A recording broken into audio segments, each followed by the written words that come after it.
Sai IAS academy पर आप सभी का स्वागत है। बच्चों, आज उत्तर प्रदेश स्पेशल जो क्लास है उसकी दूसरी वीडियो है और दूसरी क्लास में हम जो है बात करेंगे इतिहास के शुरुआती दौर की। कल हमने जो देखा था वो इतिहास के प्रकार देखे थे, तो उसमें जो प्रागैतिहासिक काल था, तो पहले हम प्रागैतिहासिक काल पढ़ना चाहेंगे। थोड़ा सा भारत के इतिहास को शामिल करते हुए हम उत्तर प्रदेश के जो स्थान हैं उनकी भी चर्चा करेंगे। ठीक है, तो देखिए हमारा जो इतिहास का हिस्सा है पहला वाला वो है पाषाण काल। कौन सा बेटा? पाषाण काल। पाषाण काल को अंग्रेजी में स्टोन एज कहते हैं, स्टोन एज। और ये जो पाषाण काल का समय है ये कोई छोटा समय नहीं है, बहुत बड़ा समय है। इतिहास का जो कालखंड है पाषाण काल, वो मानवीय गतिविधियों का बहुत लंबा काल है, बहुत बड़ा काल है। तो चूंकि पाषाण काल का जो टाइम बताया गया है, समय जो पाषाण काल का है वो लगभग 5 लाख वर्ष से 6000 वर्ष पूर्व। इसका मतलब ये हो गया कि देखिए, हाँ, 5 लाख वर्ष से आज से 6000 वर्ष के बीच का जो समय है वो पाषाण काल है। तो पाषाण काल जिसे हम स्टोन एज कहते हैं, उसका समय कितना बेटा?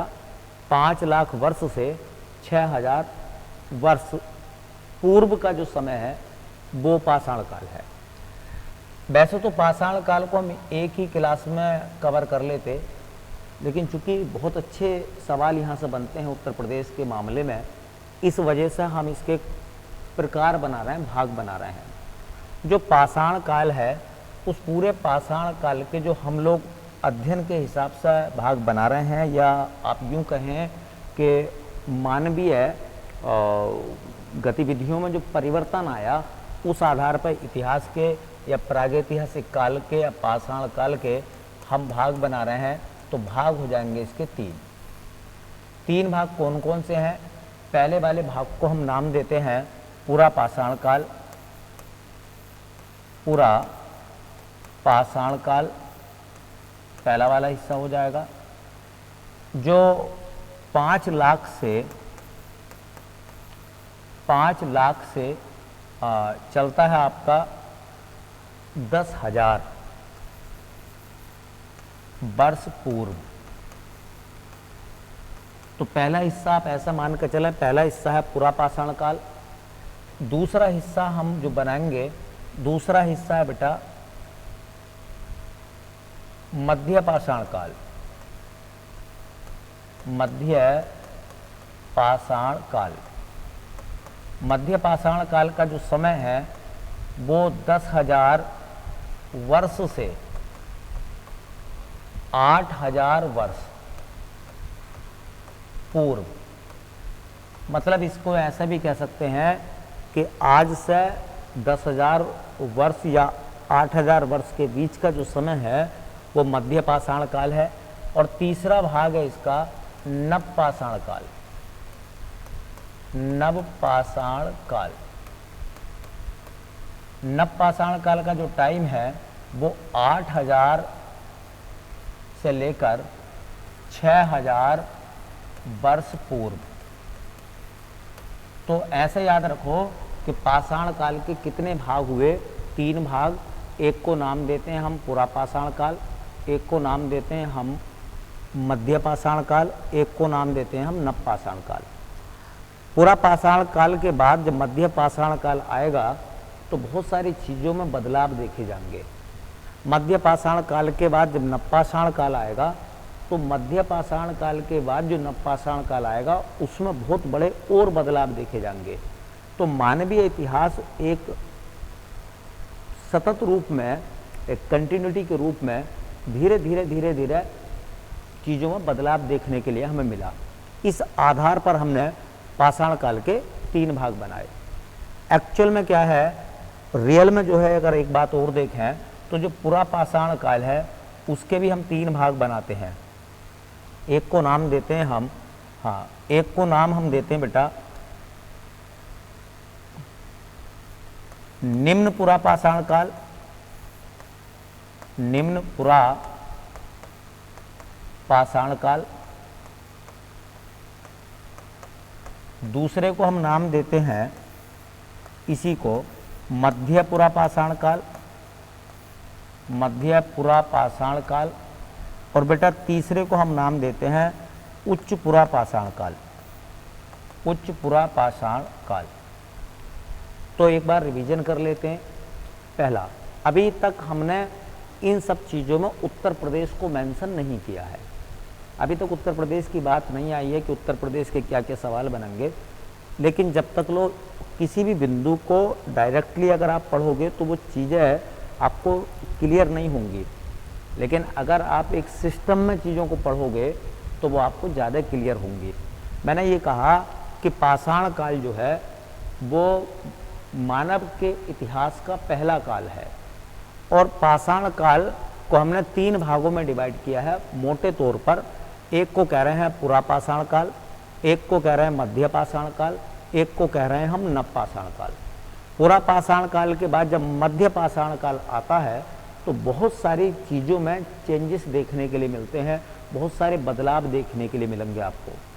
जब मध्य पाषाण काल के बाद नव पाषाण काल आया तो यहाँ के अलावा जब यहाँ हम पहुँचे नव पाषाण काल में तो खेती का डेवलपमेंट हुआ, कृषि का विकास हुआ, मतलब कृषि की शुरुआत हुई, और भी तमाम चीज़ें यहाँ देखने के लिए मिली।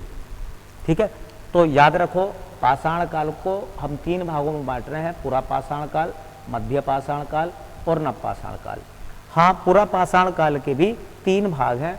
निम्न पुरा पाषाण काल सबसे पहला काल यही है, उसके बाद मध्य पुरा पाषाण काल और उसके बाद आता उच्च पुरा पाषाण काल। इनमें क्या है, इनमें बदलाव देखे जाएंगे, समय के साथ साथ चीज़ें बदलती हुई नजर आएंगी। तो देखिए हम पहले वाले सेक्शन को कवर कर रहे हैं बेटा, जिसका नाम है हमारे पास में पुरा पाषाण काल। पुरा पाषाण काल, देखिए पाषाण काल का पहला हिस्सा है पुरा पाषाण काल। देखो जो पुरा पाषाण काल है, पुरा पाषाण काल का जो समय है वो है 5 लाख से 10,000 वर्ष पूर्व, ये इसका समय है। इसका मतलब ये हो गया कि आज से 5 लाख साल पहले या आज से 10,000 वर्ष पूर्व के बीच में जो मानवीय बदलाव हुए, मानव के द्वारा जो चीज़ें इस्तेमाल की गई, उन सब को आधार मानते हुए पुरा पाषाण काल का ये टाइम निश्चित हुआ। ठीक है, अब देखो पुरा पाषाण काल में क्या क्या चीज़ देखने के लिए मिली। देखिए पुरा पाषाण काल में, हाँ, इस समय मानव को आग, कृषि व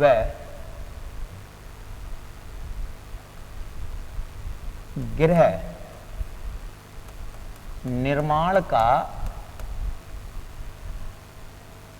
ज्ञान नहीं था।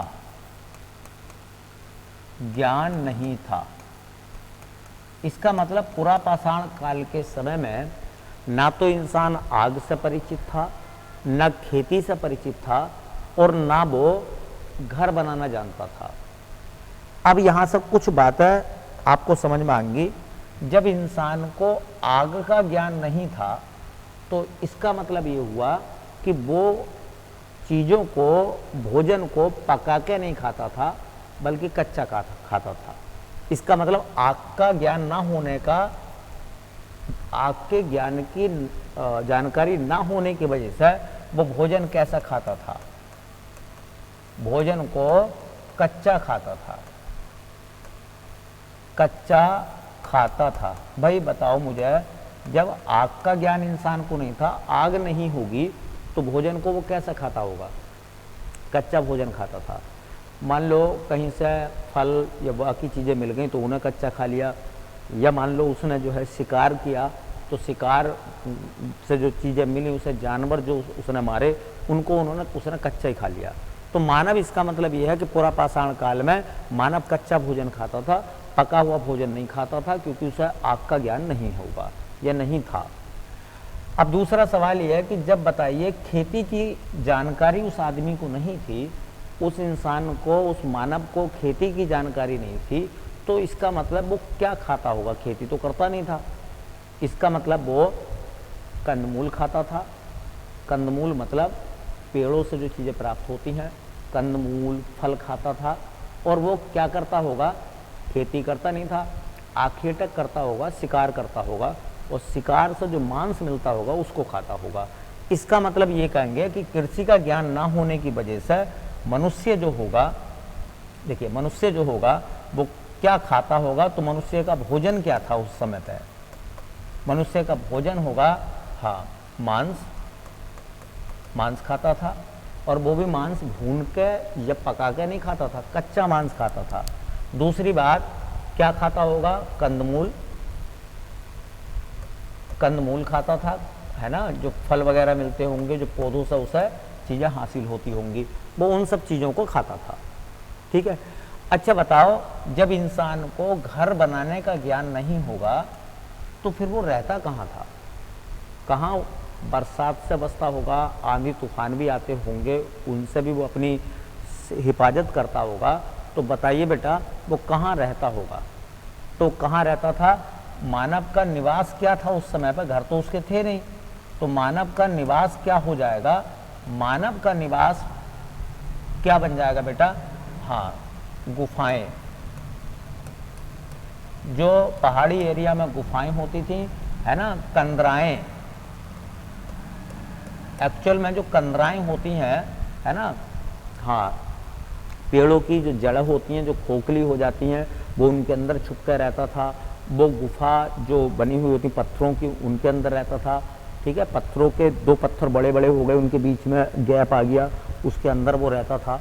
तो इसका मतलब ये है, देखिए ये जो मानव है, इस मानव को आप देख रहे हैं, ये मानव पूरी तरीके से प्रकृति पर निर्भर है। इसका मतलब यह है कि जो मानव आप देख रहे हैं, जिसका आग का ज्ञान नहीं है, भोजन को कच्चा खा रहा है, जिसके पास खेती के साधन नहीं है, खेती करना वो जानता नहीं है, वो मांस खाता होगा, है ना, वो भी कच्चा, कंदमूल खाता होगा, फल खाता होगा, जो उसे मिला उससे उसने अपना पेट भरा होगा, है ना। घर बनाने का उसको ज्ञान नहीं है, वो गुफाओं में रहता है, वो कंदराओं में रहता है। ये सब चीज़ें उसके साथ घटी होंगी, है ना। बहुत बार ऐसा भी हुआ होगा कि मानव ने छोटे जानवरों का शिकार किया होगा, कभी कभी ऐसा भी हुआ होगा कि मानव का शिकार जानवरों ने भी किया होगा। ये संघर्ष जरूर उसने देखा होगा और ये संघर्ष उसने किया होगा। ठीक है, तो अब मेरा एक सवाल यहाँ से ये बनता है कि इस काल में, पूरा पाषाण काल में, है ना, पूरा पाषाण काल में मानव जो है वो अगर देखा जाए तो शिकार पर निर्भर है। मानव कैसा था, देखिए मानव शिकारी था। तो इस काल में मानव आखेटक था। आखेटक का मतलब होता है शिकारी, मानव शिकारी था। देखो जैसे लिखा हुआ पूरा, मतलब पूरी तरीके से, पाषाण मतलब पत्थरों का, काल मतलब समय। ये वो समय है जब मानव पूरी तरीके से पत्थरों पर निर्भर है। पत्थरों की गुफाओं में उसके घर हैं, समझ रहे हैं ना, पत्थरों के उसने औजार बनाए हैं शिकार करने के लिए, पत्थरों, हाँ, के औजारों से, पत्थरों के उपकरणों से उसने अपने जीवन को आगे बढ़ाया है। इसलिए इस काल को हम कहते हैं पाषाण काल। ठीक है, वो भी पूरा पाषाण काल। अब मानव चूंकि इस काल में शिकारी था, शिकार करता होगा, तो शिकार के लिए हथियार उसने किस चीज से बनाए होंगे, तो उसके हथियार जो थे वो पत्थर के थे। कैसे हथियार होंगे, पत्थर के, पत्थर के हथियार बनाए उसने, मतलब पाषाण के। अब बेटे जब उसने पत्थर के हथियार बनाए, पत्थर को हम पाषाण भी कहते हैं, ठीक है, पत्थर के उसने हथियार बनाए, उन्हीं हथियारों से उसने जानवरों का शिकार किया होगा और उसी शिकार को कच्चा उसने खा के अपना जीवन चलाया होगा। तो अब एक सवाल और निकलता है कि देखो, मानव पूरी तरीके से प्रकृति से जुड़ा हुआ है, उसमें बनावटी या आर्टिफिशियल कुछ भी नहीं है, मतलब जो भी है वो नेचर से वो पूरी तरीके से जुड़ा हुआ है। इसलिए कहते हैं कि इस काल का जो मानव है वो प्राकृतिक था, मतलब मानव पूरी तरीके से प्रकृति से जुड़ा हुआ था, ठीक है। तो इस काल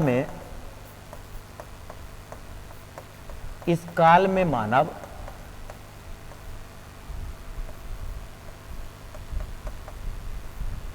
प्रकृति से जुड़ा था, मतलब वो प्रकृति के करीब रहा होगा, ठीक है। तो इस काल में मानव जो है पूरी तरीके से कैसा था, प्राकृतिक था, ठीक है।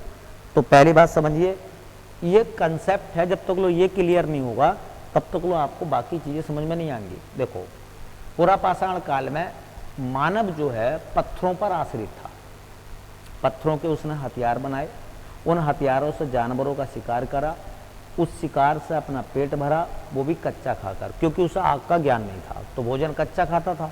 घर वो बना नहीं पाया, क्यों, क्योंकि उसे घर बनाने का ज्ञान नहीं था, इसलिए वो पत्थरों की गुफाओं में रहा, कंदराओं में रहा वो, ठीक है। खेती वो नहीं करता था, इसलिए वो कंदमूल फल खाता होगा और मांस वगैरह का सेवन करता होगा, ठीक है। चलिए, अब बात आती है कि ये जो पूरा पाषाण काल है, इस पूरा पाषाण काल के 3 भाग हम बता रहे थे कि 3 भाग हैं इसके। तो 3 भाग कौन कौन से हैं, पूरा पाषाण काल, पूरा पाषाण काल,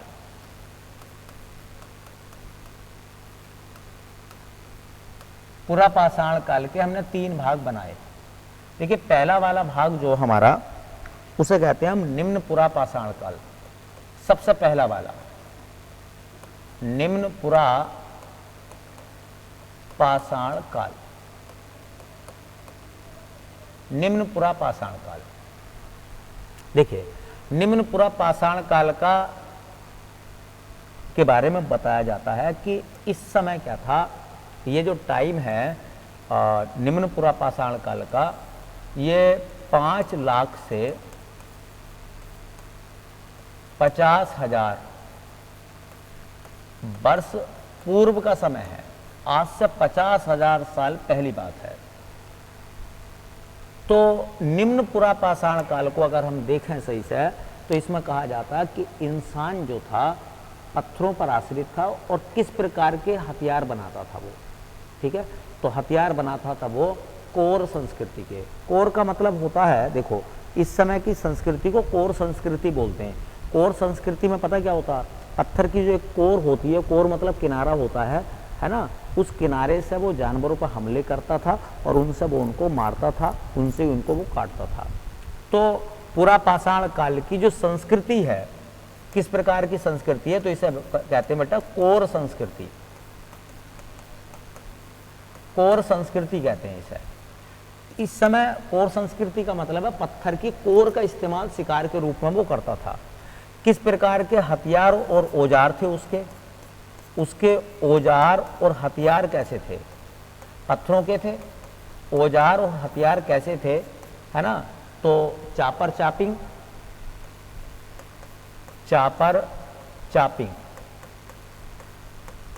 ये हथियार होते थे, है ना। हैंडेक्स मतलब कुल्हाड़ी,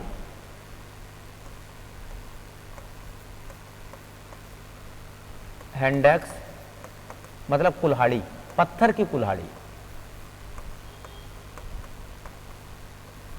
पत्थर की कुल्हाड़ी का उसने इस्तेमाल किया है।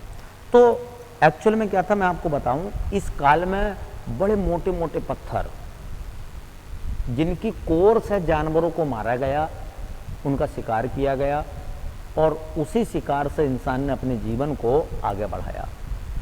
अब सवाल आता, अब शुरुआत होती है कि बताइए निम्न पुरापाषाण काल के साक्ष्य उत्तर प्रदेश में कहाँ से मिले हैं। अब ये सवाल यहाँ से, चूंकि कंसेप्ट हो गया ना, अब इससे आप सीखेंगे निम्न पुरापाषाण काल के साक्ष्य उत्तर प्रदेश में कहाँ से मिले हैं। तो इस काल के साक्ष्य, इस काल के जो साक्ष्य हैं वो कहाँ से मिले हैं, तो वो हमें मिले हैं बेटा उत्तर प्रदेश के बेलन नदी घाटी से। कहाँ से मिले? बेलन नदी घाटी, बेलन नदी घाटी। ये बेलन नदी घाटी कहाँ है? प्रयागराज में, प्रयागराज। तो पहला सवाल सुनो, उत्तर प्रदेश में पुरापाषाण काल के साक्ष्य किस जिले से प्राप्त हुए हैं? उत्तर प्रदेश के किस जिले से पुरापाषाण काल के साक्ष्य मिले हैं हमें? तो वो है प्रयागराज जिला, जिसको पहले इलाहाबाद कहते थे। इलाहाबाद में कहाँ से मिले हैं? तो बेलन नदी घाटी से। अब देखो दूसरा जो पार्ट है वो ये है बेटा, दूसरा पार्ट ये है हमारा, जिसे हम कहते हैं मध्य पुरापाषाण काल। मध्य पुरापाषाण काल, ये जो मध्य पुरापाषाण काल है, ये जो मध्य पुरापाषाण काल है भैया, इसका जो टाइम है, समय, वो आता है 50,000 से 40,000 वर्ष पूर्व। आज से 50,000 से 40,000 साल पहले मध्य पुरापाषाण काल होता था। ठीक है, इस समय की संस्कृति को हम क्या कहते हैं? इसे कहते हैं फलक संस्कृति। फलक संस्कृति, फलक संस्कृति का मतलब पता क्या है? फलक संस्कृति का मतलब होता है कि जब पत्थर के हथियार जो थे उनकी सतह का इस्तेमाल किया गया जानवरों को मारने में, उनका शिकार करने में। ठीक है, कौन कौन से हथियार थे उस समय के इंसान ने, कौन कौन से हथियार या औजारों का इस्तेमाल करा है? तो उसके जो हथियार या औजार थे उनमें जैसे एक नाम आता है खुरचनी। खुरचनी मतलब जैसे कि आपने देखा हो गांव में अगर रहते होंगे आप, तो आपको पता होगा पशुओं को जब नहलाया जाता है तो उनको रगड़ने के लिए, साफ करने के लिए खुरैरा कहते हैं, है ना। तो ऐसी खुरचनी थी ताकि जानवरों के ऊपर के जो बाल वगैरह हैं उनको हटाया जा सके। जब शिकार हुआ, किसी जानवर को मारा गया, तो उससे के शरीर से बालों को अलग करने के लिए खुरचनी जैसे पत्थर के औजार का इस्तेमाल हुआ, है ना। ऐसी एक नाम होता था बेधनी, खुरचनी, बेधनी, तक्षणी। ये जो पत्थर के औजार थे, तक्षणी, खुरचनी और वेधनी, ये मध्य पुरापाषाण काल में थे। अब एक सवाल निकल कर आता है कि जो मध्य पुरापाषाण काल था, उत्तर प्रदेश में मध्य पुरापाषाण काल के साक्ष्य कहाँ से मिलते हैं? उत्तर प्रदेश में मध्य पुरापाषाण काल के साक्ष्य कहाँ से मिल रहे हैं? तो ये साक्ष्य दो जगह से मिले हैं। एक मिले हैं सिंगरौली से। सिंगरौली उत्तर प्रदेश के किस जिले में है? तो सोनभद्र में। तो उत्तर प्रदेश के सिंगरौली से, सोनभद्र से, और बेटा चकिया से। ये चकिया कहाँ वाला है? ये चंदौली। चंदौली जिसे उत्तर प्रदेश के चावल का कटोरा भी हम कहते हैं, तो उत्तर प्रदेश के चंदौली के चकिया से और उत्तर प्रदेश के सोनभद्र के सिंगरौली से उत्तर प्रदेश में मध्य पुरापाषाण काल के साक्ष्य मिले हैं। यही सवाल आप जो है यूपी स्पेशल में स्पेशल तरीके से पढ़ेंगे। यही सवाल आपको उत्तर प्रदेश के प्राचीन इतिहास से सवाल पूछेगा, तो यहीं से पूछेगा उत्तर प्रदेश में निम्न पुरापाषाण काल के साक्ष्य कहाँ से मिले? तो हम कहेंगे बेलन नदी घाटी कहाँ है? ये प्रयागराज में। उत्तर प्रदेश में मध्य पुरापाषाण काल के साक्ष्य कहाँ से मिले? तो सिंगरौली से जो सोनभद्र में है, और चकिया कहाँ है? चंदौली में। ठीक है, तीसरा हिस्सा ये है बेटा, इसका तीसरा हिस्सा है हाँ, उसे कहते हैं उच्च पुरा पाषाण काल। उच्च पुरा पाषाण काल। ये जो बेटा उच्च पुरा पाषाण काल है, इसकी जो टाइमिंग है, टाइमिंग मतलब समय, तो इसका जो समय है वो आता बेटा देखो 40,000 से लेकर 10,000 वर्ष पूर्व। 40,000 से 10,000 वर्ष पूर्व का जो समय है उसको हम क्या कह रहे हैं? उसको कह रहे हैं उच्च पुरा पाषाण काल। देखो उच्च पुरा पाषाण काल में जो संस्कृति है उसे कहते हैं ब्लेड संस्कृति। ब्लेड संस्कृति। ब्लेड संस्कृति का मतलब क्या है? ब्लेड संस्कृति का मतलब है कि पत्थर जो हैं वो ब्लेड की तरह है। जैसे वो ब्लेड नहीं होता, ब्लेड की तरह पत्थर को तोड़ा गया, फिर शिकार में उसका इस्तेमाल हुआ, ब्लेड की तरह। ठीक है, इसलिए इसे ब्लेड संस्कृति कहते हैं। और इस समय के जो हथियार या औजार हैं वो सब ब्लेड की तरह हैं। तो इस समय जो हथियार या औजार हैं उनके, वो किस प्रकार के हैं? वो ब्लेड के समान है, ब्लेड के समान है। अब बड़ा शानदार सवाल बनेगा, बहुत शानदार। ये जो मैंने मोस्ट लिखा है बस उत्तर प्रदेश के लिए इतनी जानकारी आपको पढ़नी है। बाकी हम भारत के इतिहास से टच में इसको लेकर चल रहे हैं ताकि आपको थोड़ा सा चीज़ें साफ नजर आए, थोड़ी सी क्लियर आपके लिए हो।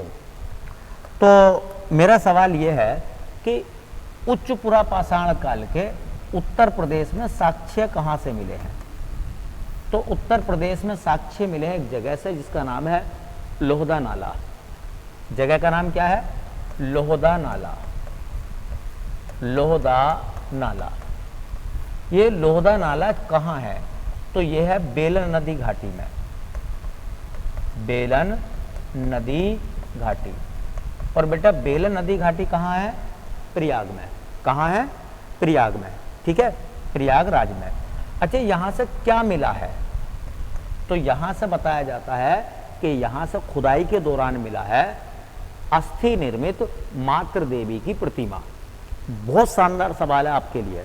यहाँ से क्या मिला है? बेलन नदी घाटी के लोहदा नाला से अस्थि निर्मित, अस्थि कहते हैं हड्डी को, अस्थि निर्मित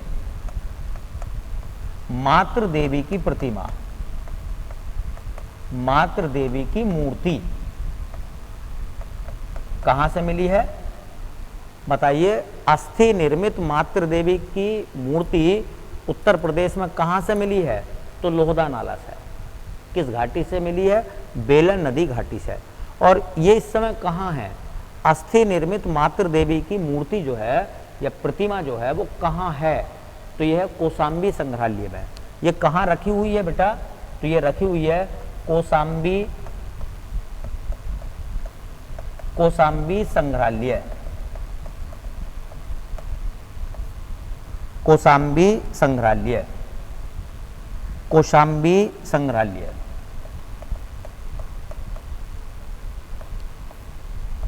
कौशाम्बी संग्रहालय में रखी है। अब देखो बहुत शानदार सवाल है आपके लिए। पहला सवाल यह है, पहला सवाल यह है कि उत्तर प्रदेश के लोहदा नाला से जो अस्थि निर्मित मातृ देवी की प्रतिमा मिली, मूर्ति मिली, वो किस काल की है? तो काल हम कह सकते हैं कि पाषाण काल की है। अच्छा, पाषाण काल में भी किस काल की है? तो हम कह देंगे पुरा पाषाण काल की है। अच्छा, पुरा पाषाण काल में भी किस भाग की है? तो हम कहेंगे उच्च पुरा पाषाण काल की है। ठीक है, हड्डी से मूर्ति बनाई जिसे मातृ देवी की अस्थि निर्मित हम मूर्ति कहते हैं। जब इसको खोदा गया तो उसे कहाँ रखा गया है? कौशाम्बी संग्रहालय में। तो ये जो बातें मैंने आपको बताई हैं, ये बातें उत्तर प्रदेश के हिसाब से बहुत शानदार हैं। यहीं से सवाल बना कर पूछेगा, है ना, कि बताइए उत्तर प्रदेश में उच्च पुरा पाषाण काल के साक्ष्य कहाँ से मिले हैं? तो लोहदा नाला से, है ना। मध्य पुरा पाषाण काल के साक्ष्य कहाँ से मिले हैं? तो सिंगरौली और चकिया से। इसी प्रकार से निम्न पुरा पाषाण काल के साक्ष्य कहाँ से मिले हैं? तो वो मिले हैं बेटा बेलन नदी घाटी प्रयागराज की। ठीक है, अब देखो ये बात चली है बेलन नदी घाटी की, तो मैं 2-3 बातें इसके बारे में बता दूं। देखो, जो बेलन नदी घाटी है बेलन नदी, बेलन नदी की जो घाटी है, ये जो बेलन नदी है ना, ये जो बेलन नदी है ये किसकी सहायक नदी है? तो यह टोन्स की सहायक नदी है। किसकी? टोन्स नदी की सहायक नदी है। कौन सी नदी? बेलन नदी सहायक नदी है। तो टोन्स नदी की सहायक नदी कौन सी है? टोन्स नदी की सहायक नदी कौन सी है बेटा? बेलन नदी। और उसकी जो घाटी है उसे बेलन नदी घाटी कहते हैं, जो कि प्रयागराज मतलब इलाहाबाद में है। दूसरा सवाल यहां से बन जाएगा, बेलन नदी घाटी जो है वो उसमें खुदाई जब हुई थी तो किसके नेतृत्व में खुदाई की गई थी? तो बेलन नदी घाटी में जो खुदाई हुई थी, खुदाई का नेतृत्व किसने किया था? किसके नेतृत्व में खुदाई हुई थी? तो उनका नाम है G.R.. Sharma, professor G.R.. Sharma, professor G.R.. Sharma. और ये प्रोफेसर जी.आर. शर्मा कौन थे? तो ये थे इलाहाबाद विश्वविद्यालय के प्रोफेसर, इलाहाबाद विश्वविद्यालय के प्रोफेसर थे। इलाहाबाद विश्वविद्यालय के प्रोफेसर जी.आर. शर्मा के नेतृत्व में, देखरेख में बेलन नदी घाटी की खुदाई हुई और उसी बेलन नदी की घाटी से अस्थि निर्मित मातृ देवी की प्रतिमा प्राप्त हुई। एक सवाल और है मेरा यहीं से कि देखिए, ये जो बेलन नदी घाटी है, तो यहाँ से पुरापाषाण काल के कितने स्थल मिले हैं जो यूपी में हैं? ठीक है, तो आप ये कह सकते हैं कि यहाँ से बेलन नदी घाटी से पुरापाषाण काल के